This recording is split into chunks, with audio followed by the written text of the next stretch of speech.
The sound of their laughter cuts through the elegant hotel lobby like shattered glass.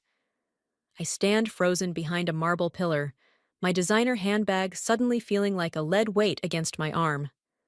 My husband's voice rises above the others, carried on a wave of conspiratorial mirth. Mom's right. It's better this way. Brielle would just make everything complicated. I press my palm against the cool marble, steadying myself. My name is Brielle, and I've just discovered I'm not invited to my own family's vacation. The vacation I'm paying for. The Louis Vuitton suitcase I'd packed sits abandoned in my car, filled with carefully chosen outfits and thoughtful gifts for everyone, including my nephew Nate's favorite comic books. What a fool I've been. She's always trying so hard. Lindsay, my sister-in-law, chimes in. It's exhausting watching her attempt to fit in. My mother-in-law Marilyn's response is swift and cutting. Well, dear, new money always shows. Though I must say, her generosity has its uses. They laugh again, the sound echoing off the vaulted ceiling. I watch them through the reflecting pool of the fountain, their images rippling and distorting. Ryan, my husband of 3 years, stands slightly apart from the group, hands in his pockets. He doesn't defend me. He never does. Did you tell her you had a work emergency? Marilyn asks. Yeah, Ryan replies, scratching the back of his neck. His tell when he's lying. She bought it. Said she'd wire the money for the rooms today. My fingers move to my phone, muscle memory already pulling up the banking app. Then I stop. The realization hits me like a physical blow. I've been doing this for years, supporting them, funding their lifestyle, desperately trying to buy my way into a family that sees me as nothing more than an ATM with an unfortunate personality. Excuse me, madam? A hotel staff member approaches me. Can I help you with anything? I straighten up, forcing a smile. Yes, actually. I need to speak with your manager about some reservation changes. The staff member nods, gesturing toward the front desk. As I walk past my husband and his family, none of them notice me. They're too busy planning their week of luxury on my dime. At the desk, I meet the manager's eyes. The Carter party reservations? I need to make some adjustments. Of course, Mrs. Carter. What can I do for you? I'd like to move my reservation to the presidential suite. I pause, letting the weight of my next words settle. And I need to cancel the other rooms immediately. The manager's fingers hover over the keyboard. All 5 rooms? Yes. And please ensure my name is flagged as the only authorized payment source for any charges to those rooms. As I complete the changes, I hear Marilyn's voice rising in indignation at the other end of the lobby. The front desk must have notified them already. I don't turn around. Will you be checking in now, Mrs. Carter? I shake my head, picking up my new key card. No, I'll return this evening. But first, I have some shopping to do. My voice sounds strange to my own ears, calmer than I feel, with an edge I've never heard before. Walking out of the hotel, I hear Ryan calling my name. I don't stop. The summer air hits my face, and for the first time in years, I feel like I can breathe. My phone buzzes continuously in my bag. Ryan, Marilyn, Lindsay, all demanding explanations. I slide into my car and finally check one message. It's from Nate. Aunt Brielle, where are you? I missed you. My throat tightens. I type back. I'll see you soon, buddy, I promise. Then I block everyone else's numbers and pull away from the curb. They wanted a vacation without me? Fine. Let's see how they enjoy it without my money instead. I spend 3 hours driving aimlessly before pulling into Oliver's driveway. He takes one look at my face and wordlessly leads me to his back porch, returning with 2 glasses of whiskey. The ice cubes clink against the crystal as my hands shake. They planned it for weeks, I say, staring at the manicured lawn. Weeks of lying to my face, laughing behind my back, and I just kept writing checks. Oliver leans back in his chair, his silence more comforting than any platitudes. We've known each other since we were kids in foster care. He understands the weight of chosen family. My phone lights up again, Ryan's 20th call. This time, he leaves a voicemail. I put it on speaker. Bree, baby, please! Mom's hysterical. The hotel's threatening to call security. Just, just talk to me. We can fix this. Oliver snorts. Funny how fixing this only matters when the money stops flowing. Before I can respond, my phone chimes with a text from Lindsay. How dare you embarrass us like this, after everything we've done for you? Everything they've done for me? My laugh sounds hollow. Last month, I paid for Nate's entire private school tuition. Last week, I covered Marilyn's emergency roof repair. Yesterday, I bought Lindsay's husband a new golf set because she said he was depressed. And Ryan? Ryan? I take a long sip of whiskey. Ryan hasn't held a job longer than 6 months since we got married. Says he's finding himself. Meanwhile, I'm running my company, managing their lives, and apparently funding vacations I'm not good enough to attend. My phone buzzes again. This time it's Marilyn. I've never been so humiliated. Is this how you repay family? Family, I whisper, the word bitter on my tongue. You know what Marilyn told me when Ryan proposed? She said I was lucky they were willing to overlook my unfortunate background. That money couldn't buy class, but at least it could buy acceptance. Oliver's expression darkens. And you stayed? I thought. I press my palms against my eyes. I thought if I tried hard enough, gave enough, they'd eventually see me. Really see me. God, I'm such an idiot. You're not an idiot. You're someone who lost her parents too young and wanted a family. They're the ones who took advantage of that. A new message appears, from Nate's phone, but clearly typed by Lindsay. Nate's crying because of you. Hope you're happy. Something snaps inside me. I stand up, pacing the porch. 3 years. 3 years of bending over backward, of smiling through their snide comments, of watching Ryan choose them over me every single time. And for what? To be their dirty little secret? Their personal ATM? So what are you going to do about it? I stop pacing, my mind suddenly clear. First, I'm calling my lawyer, then my accountant. I need to know exactly how much of my money they've burned through. And Ryan? Ryan made his choice in that hotel lobby. I drain my glass. Now I'm making mine. Oliver studies me for a moment. You know they'll try to paint you as the villain, the cold-hearted rich woman who abandoned her loving family. Let them try. I pull out my phone and start typing. I've kept every receipt, every text message begging for money, every email about their latest emergency. 3 years of documentation showing exactly how loving they've been. A car pulls into Oliver's driveway, Ryan's BMW. The one I bought him for his birthday. How did he find me? Probably tracked your phone, Oliver says, standing. Want me to tell him to leave? I watch Ryan step out of the car, his familiar nervous gesture of running his hand through his hair. For a moment, I see the man I fell in love with. Then I remember his laughter in the hotel lobby. No, I say, straightening my spine. I think it's time I stopped letting other people fight my battles. Want me to stay? Yes. I squeeze his hand. But let me handle this. Ryan approaches the porch, his face a mask of practiced concern. Bree, baby, you're not thinking clearly. I cut him off. Actually, Ryan, for the first time in 3 years, I'm thinking very clearly. Now, would you like to explain why you lied about the vacation? Or should we start with how much money you've borrowed from my company account? His face goes pale. Checkmate. The numbers on my laptop screen blur together as I scroll through years of bank statements. Each transaction tells a story, not of family bonds, but of calculated exploitation. My accountant's email sits open in another tab, its contents still making my stomach churn. Did you know? I ask Ryan, who sits across my home office, his head in his hands. About your mother's gambling? He doesn't answer. The silence stretches between us like a chasm.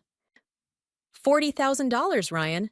That's how much she's lost at Riverbend Casino in the past year alone, using the credit card I gave her for emergencies. She said it was for medical bills, he mumbles. I laugh, the sound sharp enough to make him flinch. And the $20,000 she transferred to Lindsay's account last month? Was that for medical bills too? Lindsay's marriage? is falling apart because her husband lost their savings on bad investments. I know, she told me. What she didn't tell me was that she's been funneling my money into his latest scheme. My phone buzzes. A text from Marilyn. We need to talk about this misunderstanding, dear. Over lunch at LeBlanc tomorrow? LeBlanc. The same restaurant where she'd introduced me to her country club friends as Ryan's wife. You know, the one with the tech money. Where she'd later cornered me about investing in her friend's son's startup.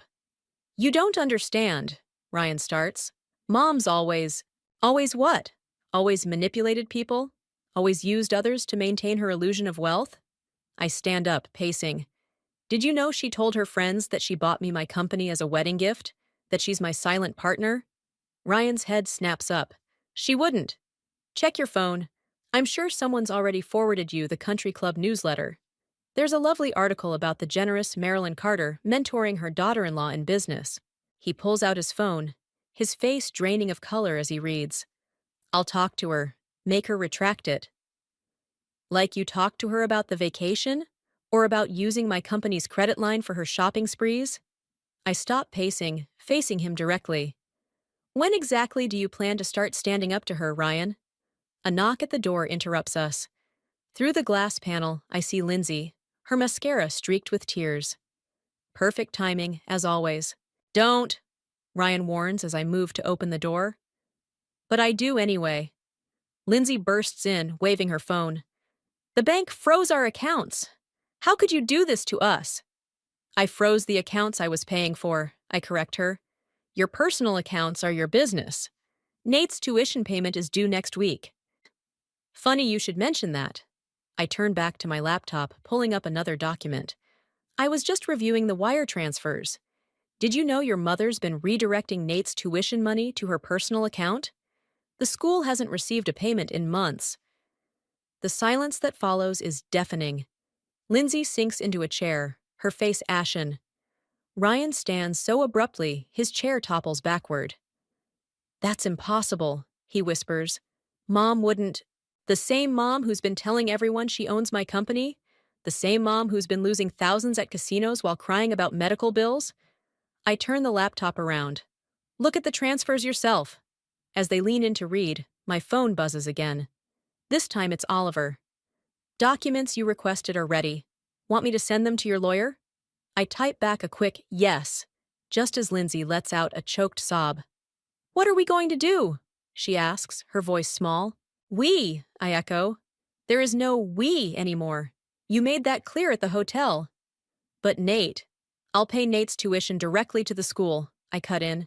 He shouldn't suffer for the adult's mistakes, but everything else stops now. Ryan reaches for my hand. I step back. Bree, please, we can fix this. As a family. I look at him, really look at him, and feel nothing but tired. That's the problem, Ryan. We were never really a family. I was just the bank account you all married into. My phone buzzes one final time. Marilyn again. Don't make me tell people the truth about where you really came from, dear. Family protects family. I show the message to Ryan and Lindsay. Their faces tell me everything I need to know about whose side they'll choose. Get out, I say quietly. Both of you. And tell your mother that if she wants to play with truth, I have 3 years of receipts ready for show and tell. My mother's embroidery hoop sits in my lap, threads tangled like the mess of my life. The familiar weight of it grounds me as I sit in my home office, surrounded by financial documents and divorce papers. 3 weeks have passed since the hotel incident, and the threads of my marriage continue to unravel. A knock at the door makes me jump. Through the window, I see Nate shifting from foot to foot on my porch, his backpack clutched to his chest. I open the door. Shouldn't you be in school? Mom and Dad are fighting again. His voice is small. Grandma's there too. They're all yelling about money and it's scary. My heart twists. I usher him inside, noting how his shoulders relax once he's in my kitchen. While I make hot chocolate, he pulls out his homework, falling into our old routine as if nothing has changed. Aunt Brielle? He doesn't look up from his math worksheet. Are you really not coming to my baseball game tomorrow? The mug nearly slips from my hand. Who told you that? Grandma! She said you don't want to be part of our family anymore. I set the hot chocolate down harder than necessary. Before I can respond, my phone lights up with a text from Oliver. Check your email, now. 1 second, buddy, I tell Nate, stepping into the hallway to read the email. My blood runs cold. Oliver's team has uncovered a second mortgage on my house, taken out 6 months ago with forged signatures. The money trail leads straight to Marilyn's personal account. Another text from Oliver. Police want to know if you're pressing charges. My hands shake as I type back. Give me an hour. When I return to the kitchen, Nate is staring at my mother's embroidery hoop. This is pretty. Can you teach me? Of course. I sit beside him, grateful for the distraction. My mom taught me when I was your age. Said it helped her think clearly when life got messy. Like now? Yeah, like now. I guide his hands through a simple stitch. Sometimes people make bad choices when they're scared or desperate. Like Grandma? I freeze. What do you mean? He concentrates on the thread, not meeting my eyes. I heard her telling Mom that if you went to the police, she'd tell everyone about the orphanage, that it would ruin your business. The doorbell rings before I can process this. Through the window, I see Lindsay's car in my driveway. Nate! She calls out. Get out here right now! He clutches the embroidery hoop. Please don't make me go. Nathan Carter! Lindsay pounds on the door. Mom's worried sick. How dare you run away like this? I open the door but block the entrance. He didn't run away. He came to the one place he feels safe. Safe? Lindsay's laugh is brittle. You destroyed our family and you dare talk about safety? I discovered the fraud, Lindsay. The second mortgage. The forged documents. I watch her face pale. Did you know about that too? Mom said it was temporary, just until Dad's investments paid off. Stop! I hold up my hand. Just stop! I'm done with the lies. I turn to Nate, who's watching us with wide eyes. Buddy, you should go with your mom now. He hands me the embroidery hoop reluctantly. Will I still see you? Of course you will, Lindsay cuts in. Once she realizes how childish she's being. No, I interrupt. I'll be at your game tomorrow, Nate. Front row. And after that, we'll figure something out. I promise. After they leave, I pick up my phone and dial Oliver's number. You okay? He asks. They're using Nate as a pawn. I trace my mother's stitches with my finger. And now Marilyn's threatening to expose my background if I go to the police. She's bluffing. Your company's success has nothing to do with where you came from. Maybe not. I take a deep breath. But I need to end this my way. What are you thinking? I look at the embroidery hoop, at the intricate pattern my mother created one stitch at a time. I'm thinking it's time to stop trying to protect people who never tried to protect me. And Nate? I'll protect him by showing him that actions have consequences, even family's actions. I pause. Send the evidence to the police, all of it. You sure? Yes. I pick up my needle. It's time to finish this pattern. The police statement sits unsigned on my desk when Ryan shows up at my door, clutching a bouquet of roses and wearing his most apologetic smile. Happy birthday, baby. Let me take you to dinner. I almost laugh at the absurdity. My 33rd birthday, and he remembers it only after his mother's arrest makes the local news. The roses are nice, I say, not opening the door fully. Did your mother pay for them with my credit card too? His smile falters. Bree, please. Mom's lawyer says if you drop the charges... Stop. I hold up my hand. Just stop. It's your birthday. Let me make this right. He pulls out a hotel reservation confirmation. I booked us the presidential suite at the Grand. Just us this time. No family drama. The same hotel where this all started. My phone buzzes. Another message from Marilyn's lawyer, no doubt trying to negotiate. I've received 15 calls today, alone. Come on, Ryan pleads. Remember our first anniversary there? How perfect it was. I do remember.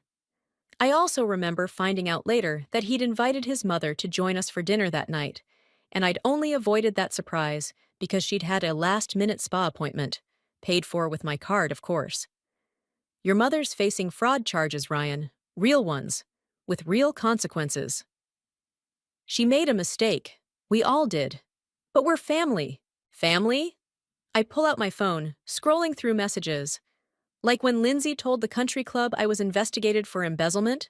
Or when your mother tried to convince my board of directors that I was mentally unstable? They're scared. You've taken everything. I took back what was mine. My voice doesn't shake anymore when I say this. There's a difference. He steps closer, his cologne familiar and dangerous. One dinner.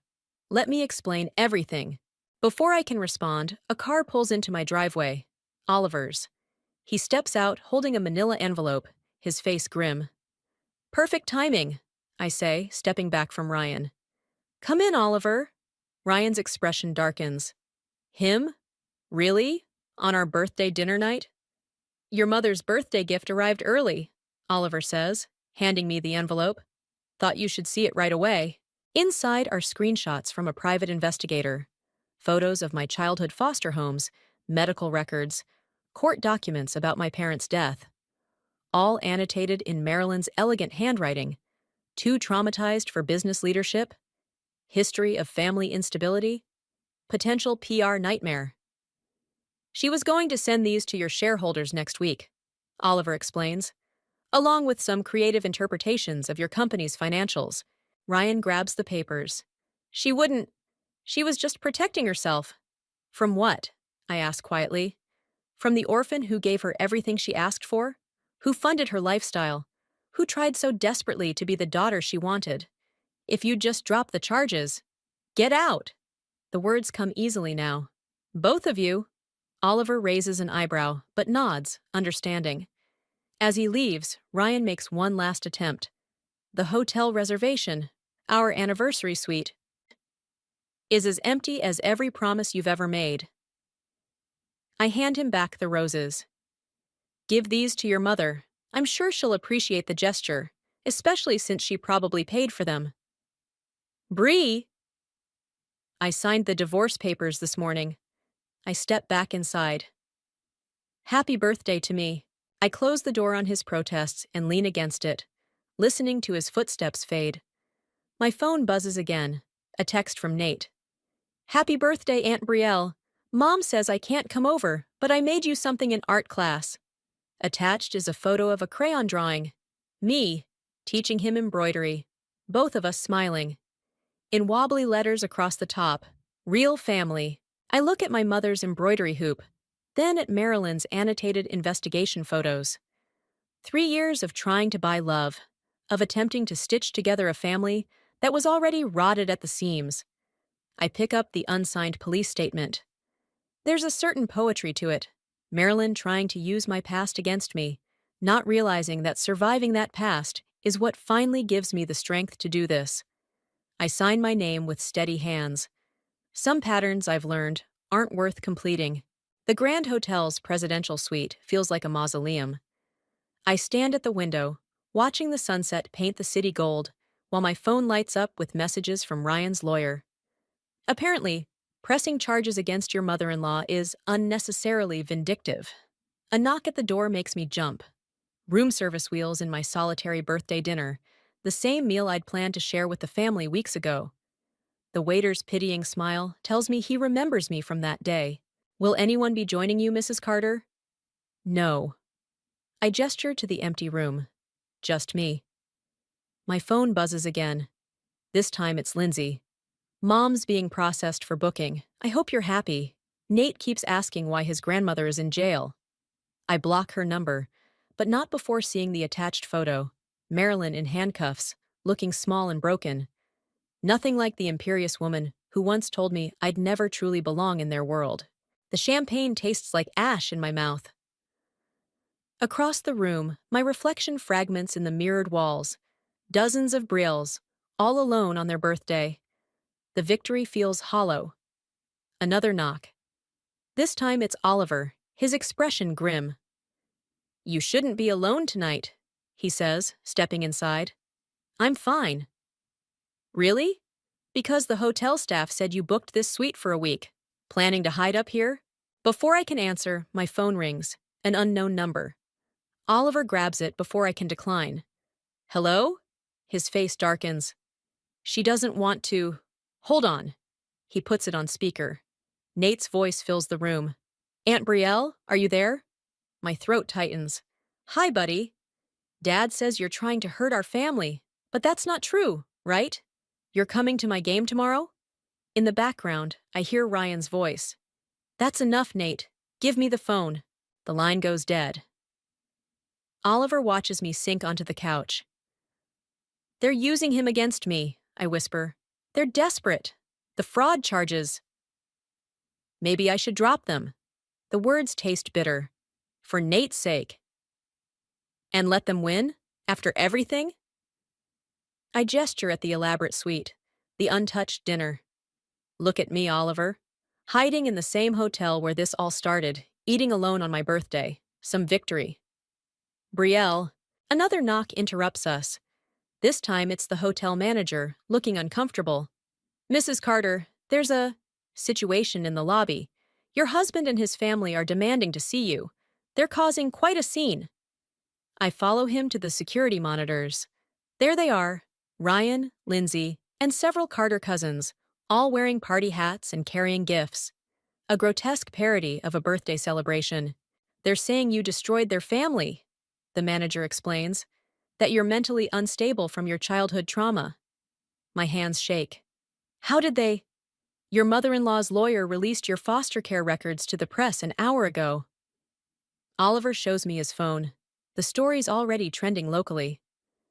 They're painting you as a damaged orphan, taking revenge on the family that tried to help you. The room spins.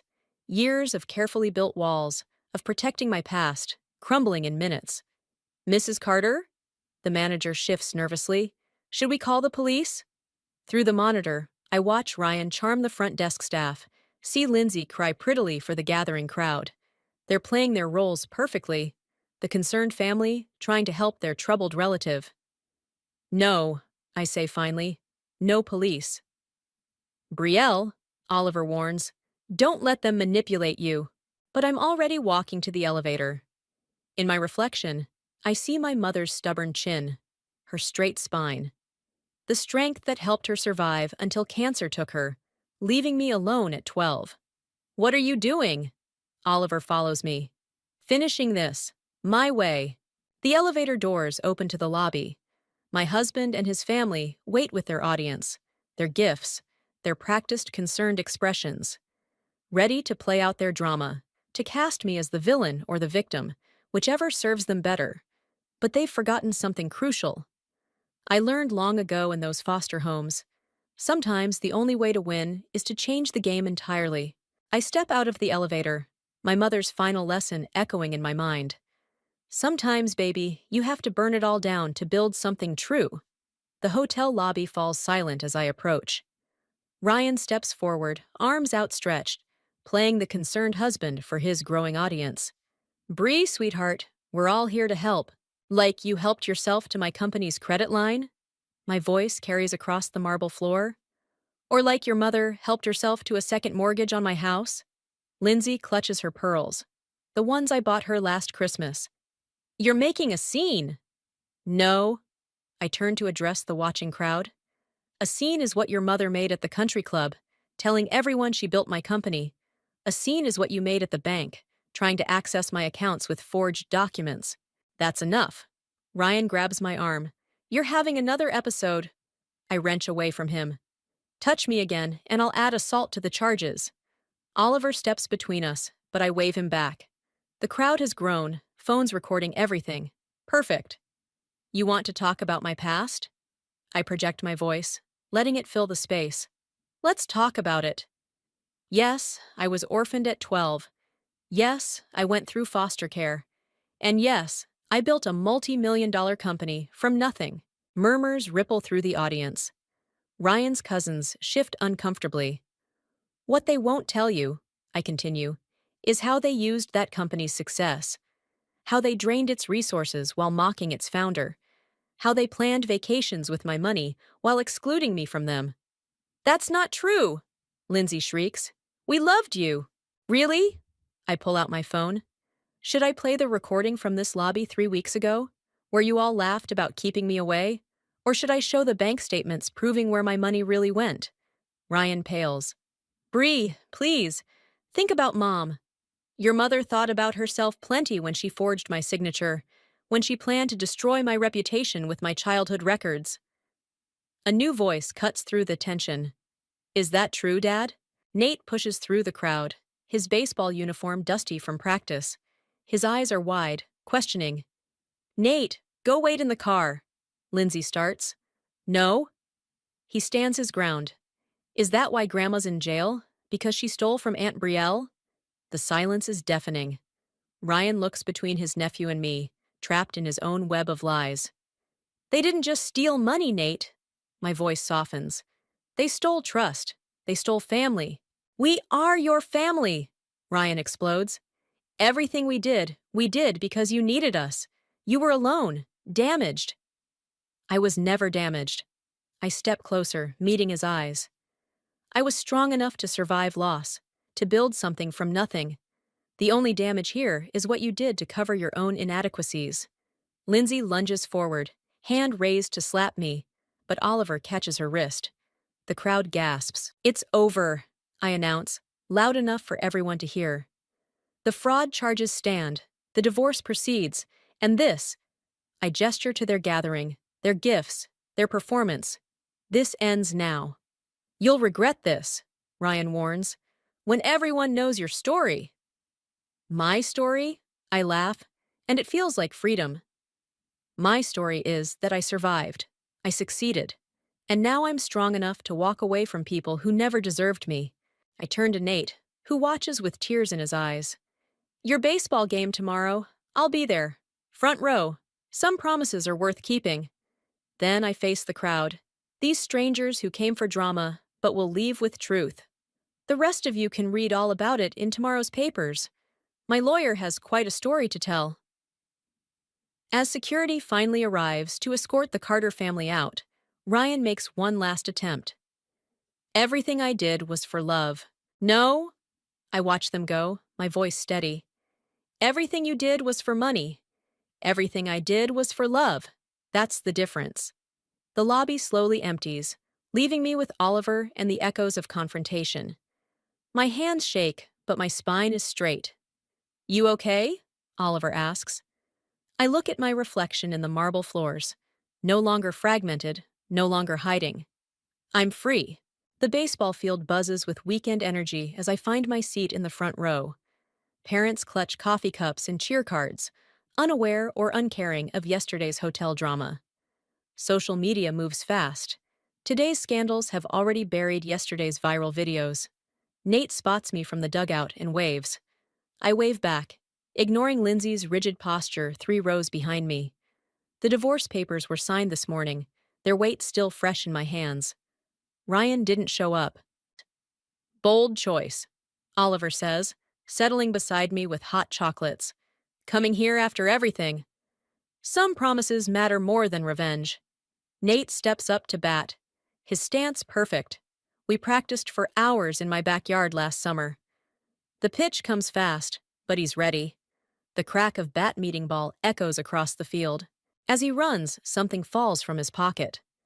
Later, when the crowd disperses and his team celebrates their victory, I find it near home plate, a folded piece of paper with my name. He wanted you to have that, Lindsay says, appearing beside me. She looks different, smaller somehow, without her designer clothes and perfect makeup. He wrote it the night Mom was arrested. I unfold the paper carefully, in a child's careful handwriting. Dear Aunt Brielle, thank you for teaching me that family isn't about money.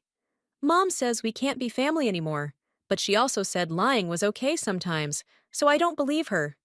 Can you still teach me to make pictures with thread? Love, Nate. Beneath his words, he's drawn us at my embroidery table, surrounded by colored threads and possibility. He misses your lessons, Lindsay says quietly. I miss him. She twists her wedding ring, the one her husband pawned last month. Everything's falling apart. Mom's facing jail time, Ryan's drinking, my marriage. She trails off. I don't know how to fix any of it. Maybe some things aren't meant to be fixed. Maybe they're meant to be rebuilt. She meets my eyes for the first time since the hotel. I'm sorry, not just for the money or the lies, for forgetting who you really were. Beneath all the things we wanted from you, I touch my mother's embroidery hoop, always in my bag now. You know what my mom used to say about embroidery? The back of the pattern shows the truth. All the knots and tangles that create the beautiful image on top. You can't have one without the other. Nate runs over, still in his baseball uniform. Did you see my hit? Wouldn't have missed it for anything, buddy. He eyes his mother nervously. Can I still come over sometimes? Before Lindsay can answer, I pull out my mother's hoop and some bright threads. Actually, I'm starting an embroidery class at the community center. Saturdays at 10. All ages welcome. His face lights up. Mom? Please? Lindsay looks between us, something shifting in her expression. Maybe we both could come, if that's okay? I hand her the hoop, watching her fingers trace the unfinished pattern my mother left behind. Some patterns are worth starting over. Later, driving home, Oliver asks, was that revenge or forgiveness back there? I think about Nate's letter, about Lindsay's humility, about the way patterns emerge from chaos, one stitch at a time. Neither, both. Maybe they're just different threads in the same design. At home, I find a package on my doorstep, my old foster care files, returned by Marilyn's lawyer with a note. She wants you to know she's sorry. I don't open them. Instead, I start a new pattern on my mother's hoop. Something original, with space for mistakes and beautiful imperfections. Room for new threads to join the old. The phone rings, my company's board, probably wanting statements about yesterday's revelations. It can wait. Right now, I have a pattern to begin, and this time, I'm choosing every thread myself. Through my window, the setting sun catches on my embroidery needles, throwing patterns of light across the walls. They look like possibilities,